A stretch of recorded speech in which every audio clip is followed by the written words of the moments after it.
Olá, tudo bem? Como você está? Espero que esteja tudo bem com você. Alguém disse que somos aquilo que pensamos e que através dos nossos pensamentos ou com eles, nós fazemos o nosso mundo. Bem, pode até ser, mas não é bem assim. O que a palavra de Deus nos ensina é que existe sim uma direção e uma orientação para o nosso pensar. Nós não podemos deixar os nossos pensamentos à sua própria mercê, mas podemos orientá-los, reorientá-los e direcioná-los. Paulo fala sobre isso em Colossenses no capítulo 3, verso 2. Ele diz assim: mantenha o pensamento nas coisas do alto e não nas coisas terrenas. O que Paulo nos recomenda é uma nova direção, um novo rumo, um novo foco para o nosso pensamento. Porque fazendo assim, nós somos os primeiros beneficiados. Quando eu reoriento, dou uma nova direção para o meu pensamento, há mais vida em mim. E é sobre isso que eu quero pensar. Um pensar que produz vida em mim. Atendendo à sugestão de Paulo e o seu ensino, esse pensar que produz vida em mim, ele sugere um certo deslocar. Há um deslocamento. Eu deixo de pensar nas coisas terrenas para pensar nas coisas do alto, nas coisas celestiais. Eu deixo de pensar nas coisas que se autodestroem, que são passageiras e que muitas vezes são prejudiciais à minha vida, para pensar naquilo que é valoroso, que é permanente, que perdura e que produzem grandes benefícios para a minha vida.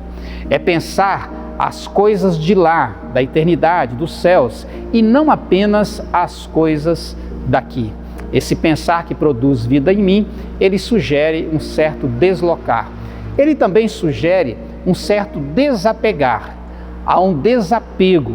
Depois do deslocamento, eu sou orientado a me desapegar das coisas. Quando ele fala sobre pensar nas coisas dos céus e da terra, ele diz que as coisas da terra habitualmente escravizam, produzem um certo apego do nosso coração. Há uma devoção no coração humano pelas coisas terrenas. Há um amor exacerbado, um amor sem reflexão, um amor sem juízo, um amor desmedido e especialmente prejudicial. A recomendação e orientação de Paulo é que eu e você não devemos ficar tão apegados às coisas terrenas, tão devotos, tão apreciando tanto as coisas dessa existência, mas que nós devemos gerar uma certa devoção profunda, verdadeira, com as coisas de Deus, com as coisas eternas. É um pensar que produz vida em mim. Depois de deslocar, depois de desapegar, há um pensar que produz vida em mim. E ele também sugere um certo adotar. Paulo recomenda a você e a mim que haja um abraço acerca das coisas eternas, das coisas dos céus. Ele diz para adotarmos as coisas celestes e abandonarmos as coisas terrenas. É óbvio que nós não vivemos sem administrar as coisas terrenas, mas as coisas terrenas não decidem o nosso fim. Nós não estamos aqui apenas para viver para as coisas terrenas e pelas coisas terrenas. Estamos aqui com o propósito de Deus para vivermos aqui, mas com a perspectiva de uma eternidade com Ele.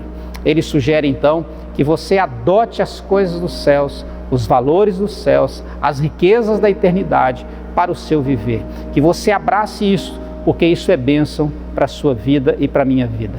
O seu pensamento costuma produzir vida em você? Pare para pensar sobre isso, porque Paulo nos sugere e nos apresenta um pensar que produz vida em mim. E segundo ele, esse pensamento deve ser cativo, deve estar cativo, aliado, preso, vinculado a Jesus. Este é o pensar que produz vida em mim. Que este Deus nos abençoe.